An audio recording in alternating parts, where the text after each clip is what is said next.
तब उसके मामा बताते हैं कि बेटा एक किस्सा और इस तांत्रिक ने मुझे बताया था कि एक फैमिली को भी इसने हमसे पहले एक और फैमिली को दिया था ये गुड़िया, लेकिन वो लालच में आ गई कि अरे जब इतने ज़्यादा पैसे मिल रहे हैं बस इसको करना ही क्या है, काम तो ही देते रहना है, इसको अपने ही पास रखते उसको वापस नहीं करेंगे।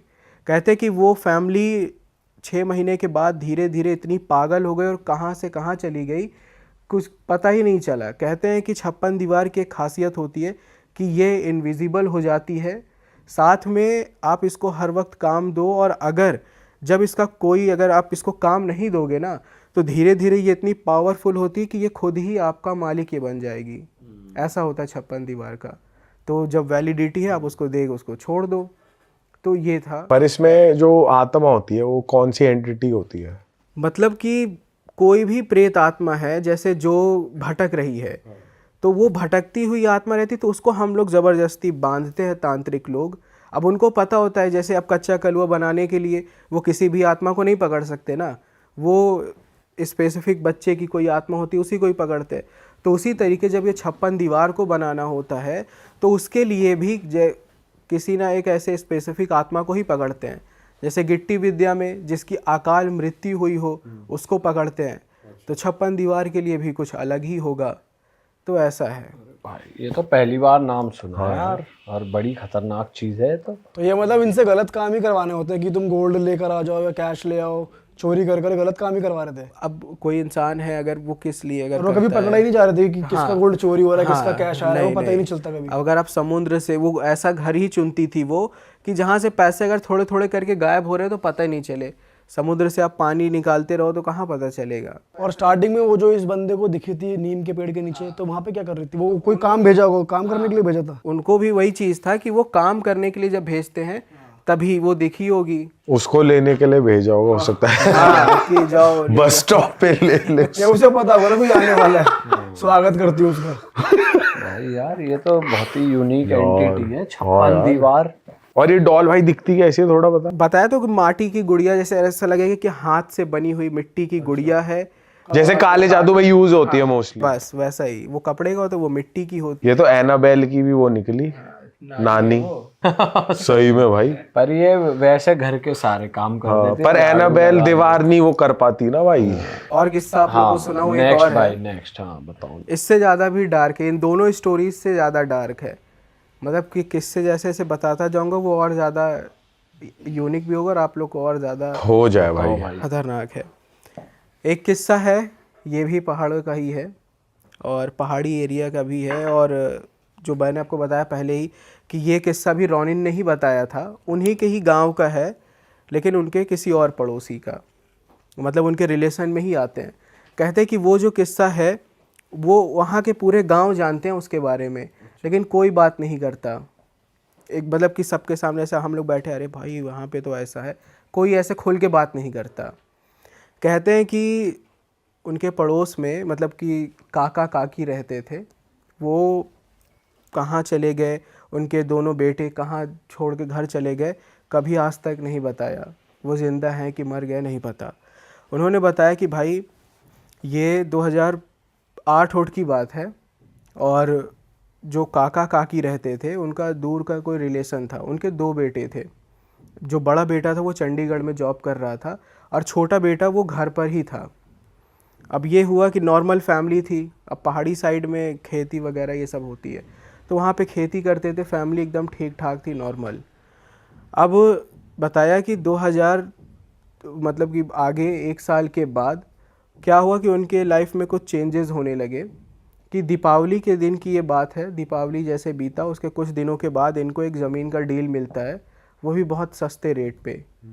ये उसको ख़रीद लेते हैं, लेकिन कुछ ही महीने के बाद पता चलता है कि गवर्नमेंट ने उस ज़मीन के पास से हाईवे निकालने का वो किया है, उस ज़मीन का रेट 15 गुना बढ़ जाता है।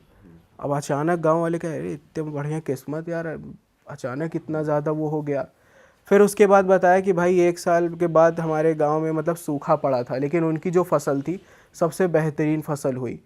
अब सब देख के हैरान कि सब इस साल तो सूखा पड़ा लेकिन इसकी फसल में, इसके खेत में ऐसा क्या है कि इतना अच्छा हुआ।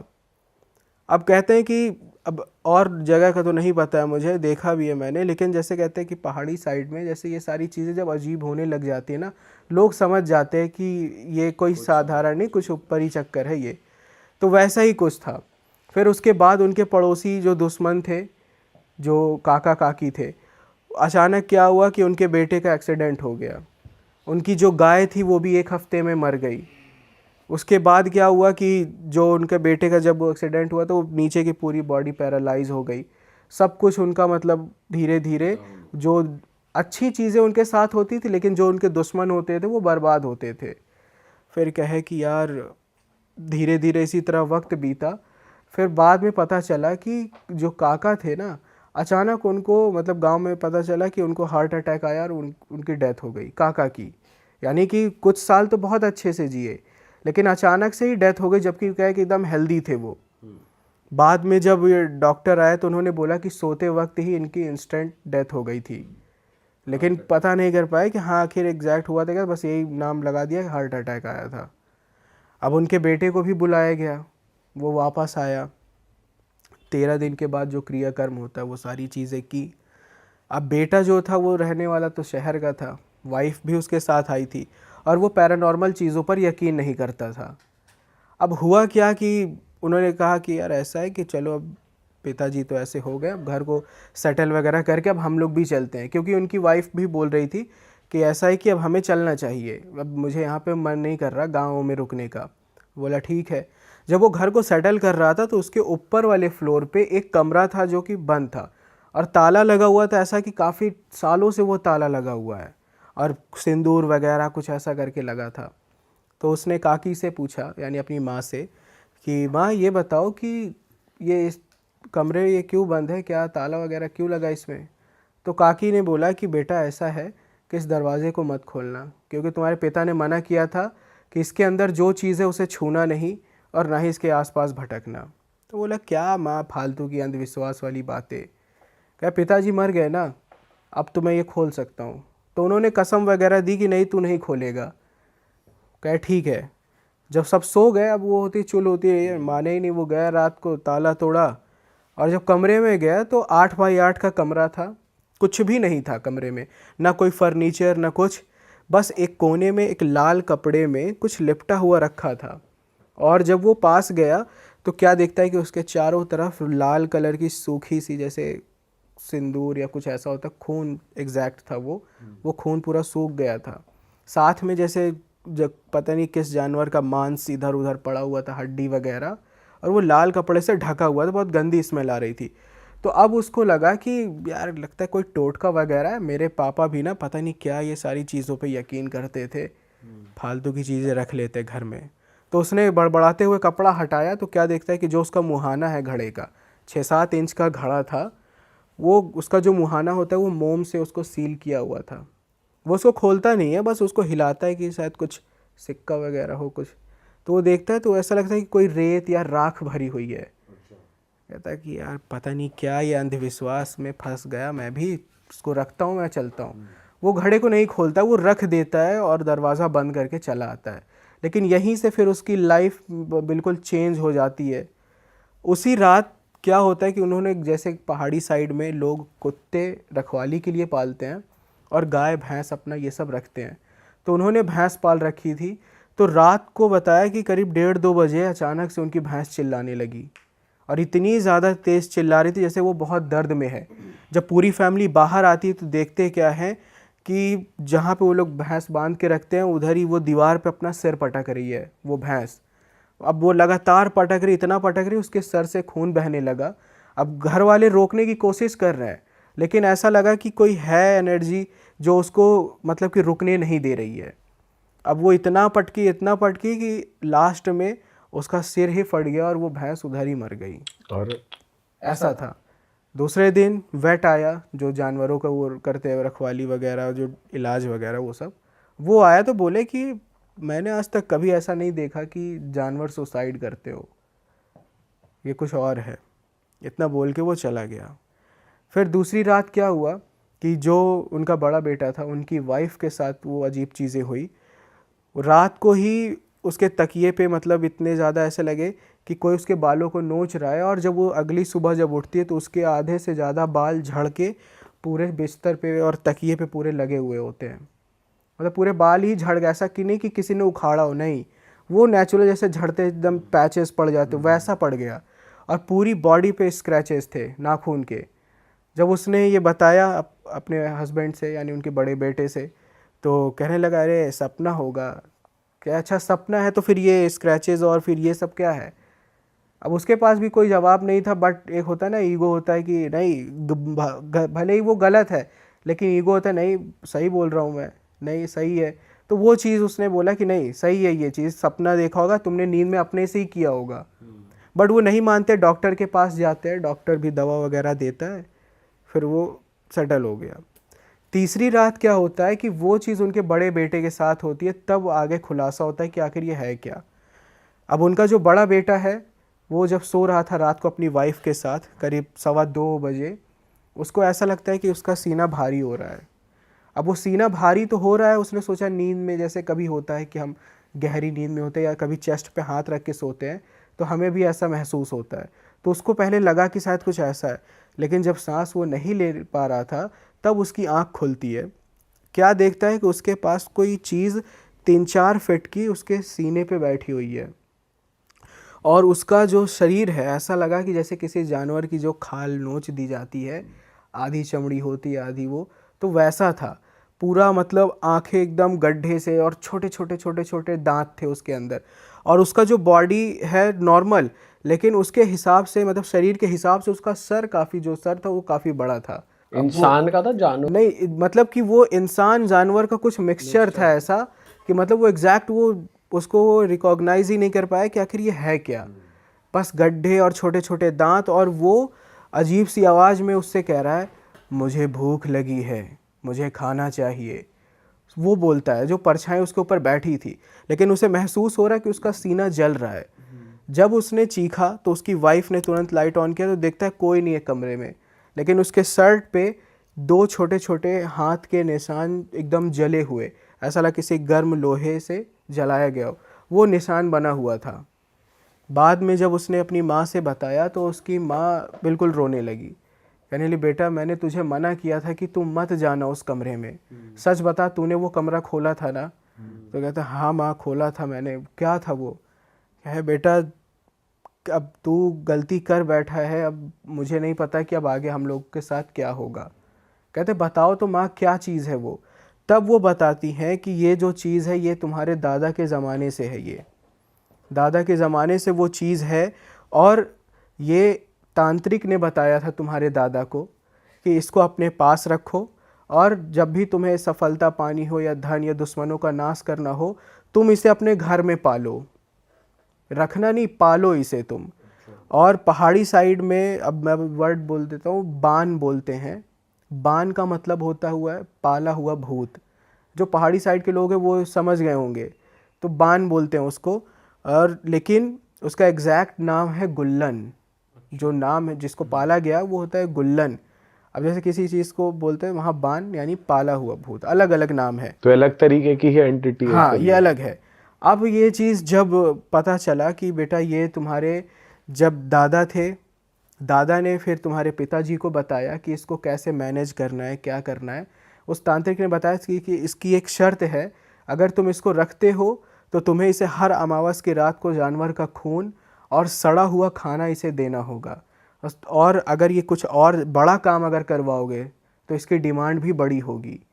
ये चीज़ बताया। साथ में बोले कि धीरे धीरे धीरे करते करते ये अंदर से ये खोखला करता रहता अपने मालिक को।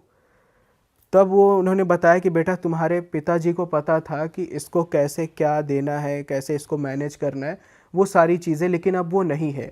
और कहते हैं कि जब गुल्लन भूखा होता है तो अगर उसको खाना नहीं मिला तो वो सबसे पहले अपने साधक के ही घर वालों पर अटैक करता है और उनको ही धीरे धीरे करके खोखला करके खाता है।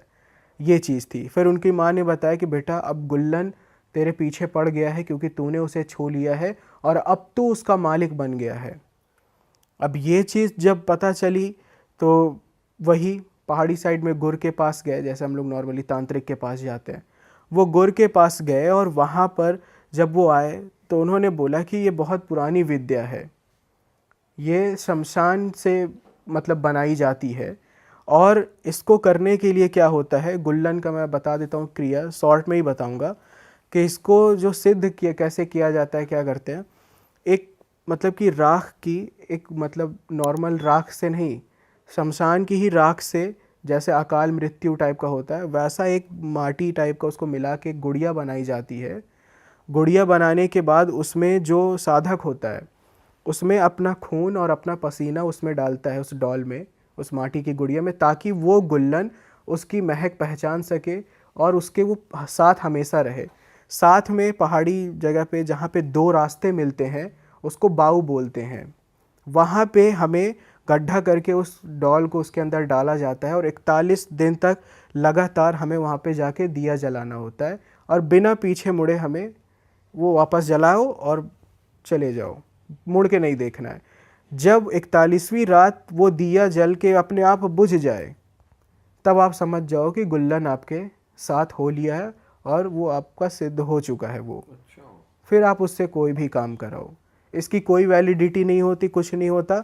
जब तक आप मर नहीं जाते या जब तक मालिक नहीं मर जाता तब तक गुल्लन आपका साथ रहेगा।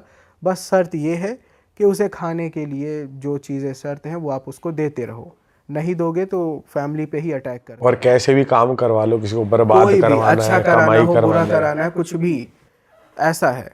और दूसरी चीज़ ये है कि उस गुर ने ये भी बोला कि मैं इसको देखो पूरी तरह से खत्म नहीं कर सकता। अगर एक बार ये कोई आत्मा हो या कुछ ऐसा, जब कोई चीज़ बनाई गई हो उसे ख़त्म करना बहुत मुश्किल होता है। तब उन्होंने कहा कि मैं इसको बांध सकता हूँ मैं, लेकिन एक शर्त ये है कि तुम्हें इस घर को छोड़ के जाना होगा और इस घर की एक भी चीज़ तुम्हें नहीं ले जानी। तो कहे कि ठीक है। फिर उन्होंने बताया कि 41 दिन तक, वो बाबा ने कहा उस गुर ने कि मैं इसको 41 दिन तक बांध के रखूँगा, तब तक तुम लोग को जितनी दूर जाना हो चले जाना, फिर उसके बाद 41 दिन के बाद ये आज़ाद हो जाएगा। अब ये चीज़ नौनीन को कैसे पता, तो उन्होंने बताया कि जिस रात वो गुर वहाँ पे रिचुअल कर रहे थे वो सारी चीज़ें, तो उस रात उनकी पूरी फैमिली रॉनिन के घर पे रुकी हुई थी। और तब ये किस्सा हुआ और कहते कि भाई वो कहाँ चले गए हमें नहीं बताया उन्होंने। कहते कि आज भी वहाँ पे लोग कहते कि अमावस की रात या फिर खासकर रात को वहाँ पे कोई नहीं जाता है, कि कहते हैं वहाँ पे बच्चे की जैसे रोने की आवाज़ आती है। और ये भी है कि जब ये सारी चीज़ें होती तो हमारे गांव मोहल्ले में या फिर हमारे फ्रेंड सर्कल में ही कुछ ऐसे लोग होते हैं जिनके अंदर ये होता है कि अरे ये सब नहीं होता है, वो डेयर करना चाहते हैं कि हम दिखाना चाहिए कुछ नहीं ये सब। तो उन्होंने बताया कि भाई कुछ सालों के बाद ना हमारे ही गांव के 2 लड़के वो ड्रिंक वगैरह करके डेयर करने चले गए कि ये सब जो गांव वाले मानते कुछ नहीं होता, हम जाके दिखाएंगे। दोनों गए, कह रहे भाई जाने के 10 मिनट बाद ही वो इतना चिल्लाते हुए बाहर भागे। एक के तो पूरे फेस पे ही स्क्रैचेस थे और एक तो बेचारा इतना सदमे में था कि 4 दिन तक वो बेहोश पड़ा था हॉस्पिटल में। अरे बाप। जब 5वें दिन जब उसे होश आया तो बताया कि भाई हम लोग जब अंदर गए तो एक छोटे से बच्चे की आत्मा की तरीके कोई परछाई थी, लेकिन उसका सर काफ़ी बड़ा था और वो हमसे बोल रहा है कि अंदर आओ, भूख लगी है मुझे, मेरे मालिक बन जाओ, ये बोला। और बस कह रहा है हमें वो उसने दौड़ा ही लिया। एक को तो उसके दोस्त को पकड़ भी लिया था लेकिन वो भागे किसी तरीके, लेकिन जैसे ही बोले कि हम लोग दरवाजे से बाहर निकले वो सीधा चौखट पे आके खड़ा हो गया। चौखट से वो बाहर ही नहीं आया, क्योंकि गुल्लन ये होता है कि वो घर में ही बंधा रहता है। जब तक कि कोई उस मटके को नहीं छू लेता तब तक वो किसी को मालिक नहीं बना सकता, चाहे वो किसी पर अटैक करे चाहे जो, लेकिन जब तक कोई उसके मटके को नहीं छुएगा उसका कोई मालिक नहीं रहेगा और बिन मालिक का वो धीरे धीरे कमज़ोर पड़ता जाता है। तो ये थी गुल्लन की कहानी। अरे भाई।